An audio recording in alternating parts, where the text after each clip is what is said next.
ఇక్కడ పరిస్థితి బాగాలేదు సార్. మా అనాజ్పూర్ గ్రామానికి 34 యూనిట్ కేటాయిస్తే అలా నిన్న 300 గొర్రెలు కొనుగోలు చేసిరు. 15 మందికి కొనుగోలు చేస్తే ఆ 15 మందిలో 120 గొర్రెలని అనాజ్పూర్ కు మంత్రి వస్తున్నాయని మీటింగ్ సక్సెస్ చేసుకుంటామని 120 గొర్రెలు పంపించారు. ఇప్పుడు 120 గొర్రెలకు పైసలు కట్టలేదంట. ఇప్పుడు మమ్మల్ని పట్టుకురు. మా బస్సు కూడా పోనిస్తలేరు. మా బస్సు ఇక్కడ ఉంది, మా బస్సు కూడా పోనిస్తలేదు. మా పరిస్థితి ఏంది? మాకు ఇప్పుడు మధ్యాహ్నం 1 అవుతుంది. పొద్దున తిండి లేదు, టికాయి లేదు. చెప్పు టికాయి లేదు, ఏం లేదు. 4 రోజులు అవుతుంది. టికాయి లేదు, గొర్రెలే లేవు.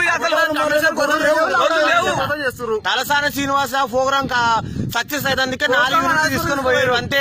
అలా ఏం లేదు, అంతా దొంగలే అంతే. మమ్మల్ని వచ్చి ఆగం చేసి మేము ఏం బతకాలి, ఏం తినాలి? పిల్లలు అంతా ఆగమైపోతున్నారు.